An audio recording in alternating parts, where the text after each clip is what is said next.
Assalamualaikum warahmatullahi wabarakatuh. Jalan-jalan ke Surabaya, singgah sejenak ke Taman Mini. Selamat pagi semuanya. Izinkan saya untuk memperkenalkan diri.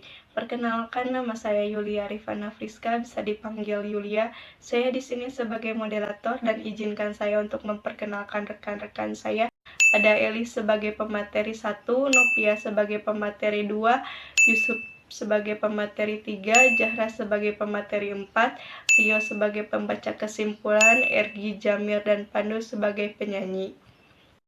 Nah, pada kesempatan kali ini, kita akan membahas suatu materi tentang peran Indonesia dalam menciptakan perdamaian dunia melalui organisasi internasional, di mana kita akan tahu apa itu organisasi internasional dan apa saja peran Indonesia dalam organisasi-organisasi tersebut.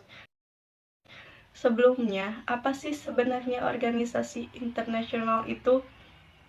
Secara umum, organisasi internasional adalah organisasi yang berkedudukan sebagai subjek hukum internasional dan mempunyai kapasitas untuk membuat perjanjian internasional, atau organisasi internasional juga dapat diartikan sebagai wadah kerjasama beberapa negara untuk mencapai suatu tujuan bersama yang telah disepakati.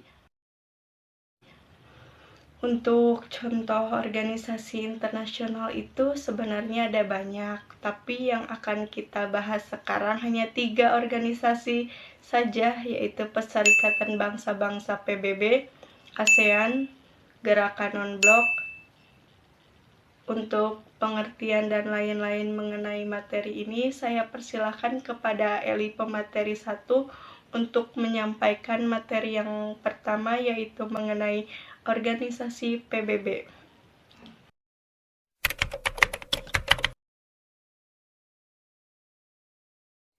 Terima kasih kepada moderator yang telah mempersilahkan saya untuk menjelaskan materi tentang PBB. Peran Indonesia di Perserikatan Bangsa-Bangsa. PBB merupakan organisasi internasional yang anggotanya hampir seluruh negara di dunia. PBB dibentuk pada tanggal 24 Oktober 1945 dan resmi didirikan di San Francisco, Amerika Serikat. Didirikannya PBB yaitu sebagai persatuan negara-negara di dunia untuk menjaga perdamaian setelah Perang Dunia Kedua berakhir. Amerika Serikat, Inggris, dan Uni Soviet kemudian berembuk untuk membuat organisasi perdamaian. Menurut Ensiklopedia Britannica, ketiga negara tersebut menjadi pendiri dari PBB. Indonesia resmi menjadi anggota PBB ke-60 pada tanggal 28 September 1950. Hal tersebut terjadi kurang dari setahun setelah pengakuan kedaulatan oleh Belanda melalui Konferensi Meja Bundar. Indonesia memiliki ikatan yang erat dengan PBB, karena Indonesia telah merasakan peran PBB dalam membantu mempertahankan kemerdekaan. Peran PBB terhadap Indonesia yaitu 1. PBB pernah berperan dalam pembentukan Komisi Tiga Negara pada tahun 1947 yang mengawasi Perjanjian Renville. 2. PBB juga membentuk UNCI pada tahun 1949 yang membantu menyelesaikan sengketa antara Indonesia dan Belanda, serta membawa Indonesia dan Belanda ke perundingan Romroyen. 3. PBB membentuk UNTEA sebagai administrator sementara Irian Barat pada tahun 1962 sebelum Irian Barat diserahkan kepada Republik Indonesia. Peran Indonesia terhadap PBB. 1. Indonesia terdaftar dalam beberapa lembaga di bawah PBB. 2. Menteri Luar Negeri Indonesia Adam Malik pernah menjabat sebagai Ketua Sidang ke-26 Majelis Umum PBB di tahun 1974. 3. Indonesia terlibat langsung dalam pasukan perdamaian PBB. 4. Indonesia juga sudah 3 kali menjabat sebagai anggota tidak tetap dari Dewan Keamanan PBB, yaitu pada tahun 1973 sampai 1974, 1995 sampai 1996, dan 2007 sampai 2008. 5. Di Komisi Hukum Internasional PBB, Indonesia mencatat prestasi dengan terpilihnya mantan Menlu Mochtar Kusuma-Atmaja sebagai anggota ILC pada periode 1992 sampai 2001. 6. Indonesia juga merupakan salah satu anggota pertama Dewan HAM dari 47 negara anggota PBB lainnya yang dipilih di tahun 2006. Sekian penjelasan materi dari saya. Terima kasih dan saya kembalikan lagi kepada moderator. Terima kasih Eli. Selanjutnya ada organisasi ASEAN yang akan dijelaskan oleh Novia sebagai pemateri 2. Sebelumnya, terima kasih kepada moderator yang telah memberikan saya kesempatan untuk menyampaikan materi. Peran Indonesia dalam ASEAN. ASEAN atau Association of Southeast Nations merupakan organisasi kawasan yang mewadahi 10 negara di Asia Tenggara. Organisasi ini dibentuk pada 8 Agustus 1967 di Bangkok, Thailand. Ada 5 negara pendiri ASEAN, yakni Indonesia, Malaysia, Filipina, Singapura, dan Thailand melalui penandatanganan Deklarasi Bangkok atau Deklarasi ASEAN. Merujuk pada Deklarasi ASEAN yang dilaksanakan pada tanggal 8 Agustus 1967, tujuan dibentuknya ASEAN adalah sebagai berikut. Yang pertama, mempercepat kemajuan sosial, pertumbuhan ekonomi, serta pengembangan kebudayaan di kawasan Asia Tenggara. Yang kedua, meningkatkan stabilitas dan perdamaian regional. Yang ketiga, meningkatkan kerjasama yang aktif dan saling membantu antar negara anggota. Yang keempat, membina dan menjalin kerjasama yang lebih efektif. Yang kelima, melakukan peningkatan pada kualitas ilmu pengetahuan di antara anggota. Yang keenam, menjaga hubungan baik dengan organisasi internasional yang memiliki tujuan dan visi yang sama, serta membuka peluang untuk menjalin hubungan yang lebih dekat. Beberapa sumbangsih Indonesia di ASEAN. Yang pertama, untuk isu Laut Cina Selatan, Indonesia adalah honest broker yang berperan aktif dalam menggulirkan prakarsa dan inovasi berupa berbagai interim measures. Yang kedua, Indonesia berperan penting untuk memastikan sentralitas ASEAN. Yang ketiga, di bidang maritim, Indonesia terus mendorong penguatan kerjasama keamanan maritim, terutama dalam penanggulangan isu ilegal. Peran Indonesia lainnya terhadap ASEAN adalah: yang pertama, Indonesia berperan dalam menyelenggarakan konvensi tingkat tinggi ASEAN pertama. KTT ini diselenggarakan di Bali pada tanggal 24 Februari 1976. Dalam KTT ini dihasilkan 2 dokumen penting ASEAN, yaitu Deklarasi ASEAN Bali Concord I dan Perjanjian Persahabatan serta Kerjasama di antara negara-negara ASEAN. Yang kedua, Indonesia menjadi penyelenggara pertemuan informal pemimpin negara ASEAN yang pertama. Pertemuan ini diselenggarakan di Jakarta pada 30 November 1996. Yang ketiga, Indonesia menjadi tuan rumah KTT ASEAN ke-9 yang diselenggarakan di Bali tanggal 7 Oktober 2003. Dalam KTT ini dihasilkan Deklarasi ASEAN Bali Concord II yang berfungsi memperkuat visi ASEAN. Dalam Bali Concord II ditetapkan ASEAN yang didasarkan atas 3 pilar, yaitu keamanan ASEAN, komunitas ekonomi ASEAN, dan komunitas sosial budaya ASEAN. Yang keempat, Sekretariat ASEAN terletak di Jakarta dan berfungsi sejak tanggal 7 Juni 1976. Sekian yang dapat saya sampaikan. Untuk materi selanjutnya saya serahkan kembali kepada moderator. Terima kasih Novia, dan materi selanjutnya akan disampaikan oleh Yusuf sebagai pemateri 3 mengenai organisasi gerakan non-blok.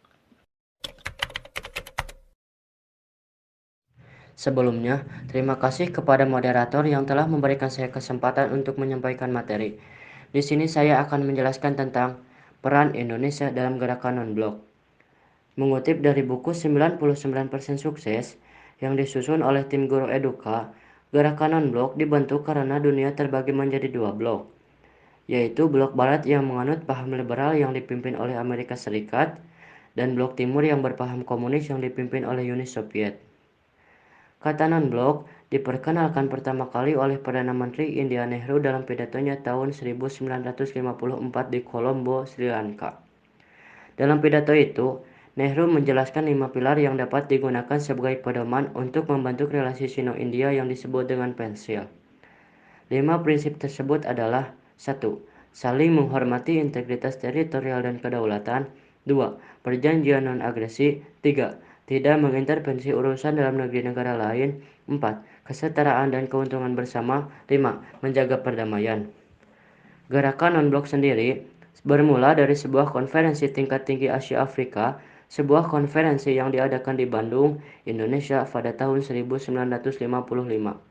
Di sana, negara-negara yang tidak berpihak pada blok tertentu mendeklarasikan keinginan mereka untuk tidak terlibat dalam konfrontasi ideologi Barat Timur. Pendiri dari gerakan ini adalah 5 pemimpin dunia, yaitu Joseph Broz Tito, Soekarno, Gamal Abdul Nasir, Pandit Jawaharlal Nehru, dan Kwame Nkrumah. Peran Indonesia dalam gerakan non-blok. 1. Indonesia termasuk ke dalam negara penggagas gerakan non-blok melalui para pendiri gerakan non-blok. 2. Presiden Soekarno pernah menjabat sebagai Ketua GNB pada periode 1992 sampai 1995. 3. Indonesia juga banyak dipercaya untuk membantu menyelesaikan berbagai konflik yang terjadi. Antara lain, konflik yang pernah terjadi di Kamboja, gerakan separatis Moro di Filipina, dan juga sengketa di Laut Cina Selatan. 4. Indonesia bekerja dengan Brunei Darussalam, mendirikan pusat kerja sama teknik Selatan-Selatan GNB di Jakarta untuk memperkuat hubungan antar negara anggota. Sekian yang dapat saya sampaikan. Untuk materi selanjutnya, saya kembalikan kembali kepada moderator. Terima kasih Yusuf, dan di sini ada sedikit tambahan materi mengenai strategi mengatasi berbagai macam ancaman Infolexobud dalam membangun integrasi internasional. Materi akan disampaikan oleh Zahra sebagai pemateri 4.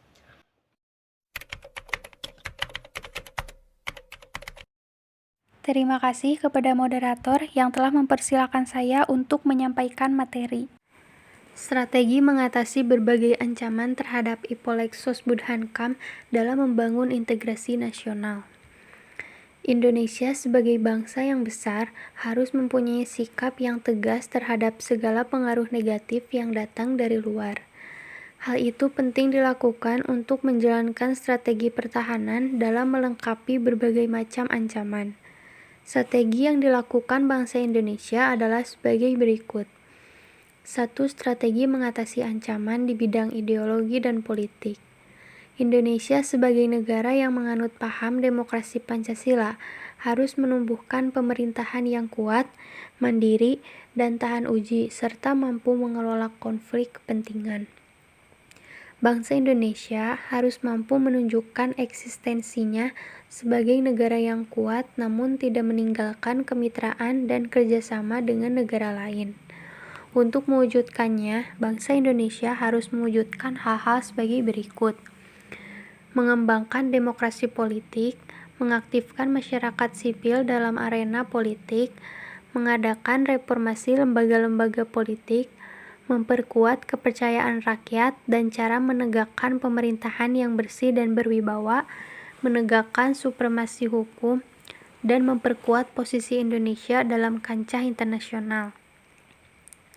2. Strategi mengatasi ancaman di bidang ekonomi, dikutip dari situs ajaib.co.id.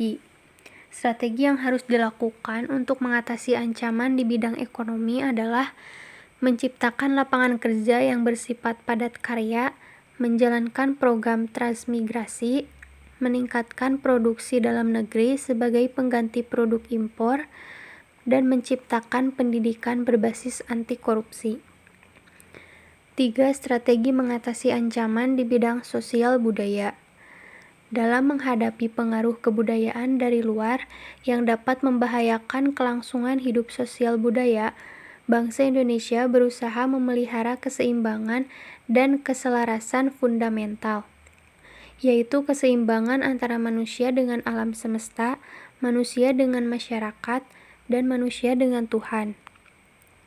Kesadaran akan perlunya keseimbangan dan keserasian melahirkan toleransi yang tinggi, sehingga dapat menjadi bangsa yang berbineka dan bertekad untuk selalu hidup bersatu. 4. Strategi mengatasi ancaman di bidang pertahanan dan keamanan. Undang-Undang Dasar Negara Republik Indonesia tahun 1945 telah mengatur strategi pertahanan dan keamanan bangsa Indonesia. Pasal 30 ayat 1-5 menegaskan bahwa usaha pertahanan dan keamanan negara Indonesia merupakan tanggung jawab seluruh warga negara Indonesia. Strategi pertahanan dan keamanan negara dilaksanakan dengan menggunakan Sistem Pertahanan dan Keamanan Rakyat Semesta atau Sishan Kamrata. Penyelenggaraan Sishan Kamrata didasarkan pada kesadaran akan hal dan kewajiban seluruh warga negara, serta keyakinan akan kekuatan sendiri untuk mempertahankan kelangsungan hidup bangsa dan negara. Sekian yang dapat saya sampaikan, saya serahkan kembali kepada moderator. Terima kasih kepada Zahra yang telah memberikan materinya. Selanjutnya ada Rio yang akan membaca kesimpulan dari keseluruhan materi yang telah dibahas. Sebelumnya, terima kasih kepada moderator yang telah memberikan saya kesempatan untuk menyampaikan materi di sini. Saya akan menjelaskan kesimpulan mengenai peran Indonesia dalam menciptakan perdamaian dunia melalui organisasi internasional. Secara umum, organisasi internasional dapat diartikan sebagai organisasi yang berkedudukan sebagai subjek hukum internasional dan mempunyai kapasitas untuk membuat perjanjian internasional. Organisasi internasional mempunyai hak dan kewajiban dalam konvensi-konvensi internasional. Sebagai langkah dalam mewujudkan perdamaian dunia, maka Indonesia terlibat organisasi dunia yaitu 1. Indonesia tergabung dalam Perserikatan Bangsa-Bangsa pada 28 September 1950. 2. Indonesia tergabung dalam organisasi ASEAN. Selain peran aktif di ASEAN pada bidang politik dengan cara menjadi penengah konflik, Indonesia juga berperan dalam menjaga perdamaian dunia. Contohnya, Indonesia mendukung gerakan zona bebas nuklir pada kawasan ASEAN. 3. Indonesia tergabung dalam gerakan non-blok. Indonesia merupakan salah satu negara yang memprakarsai pembentukan gerakan non-blok. Peran Indonesia dalam gerakan non-blok adalah sebagai negara pemrakarsa berdirinya GNB. Indonesia juga turut memecahkan masalah-masalah dunia berdasarkan perdamaian dunia, memperjuangkan HAM dan tata ekonomi dunia yang berdasarkan pada asas keadilan. Sekian yang dapat saya sampaikan. Untuk materi selanjutnya saya serahkan kembali kepada moderator.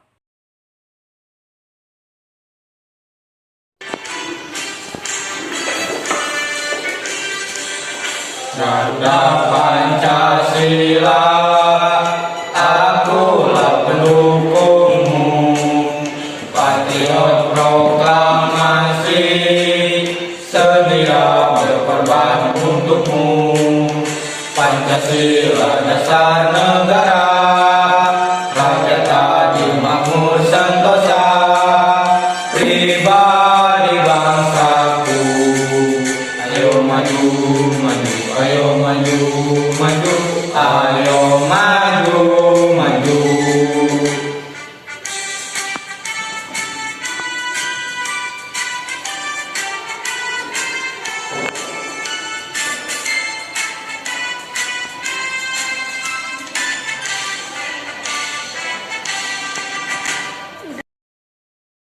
Alhamdulillah rangkaian materi sudah terlaksanakan. Saya ucapkan terima kasih kepada para pemateri dan audiens yang telah mendengarkan diskusi kita pada hari ini.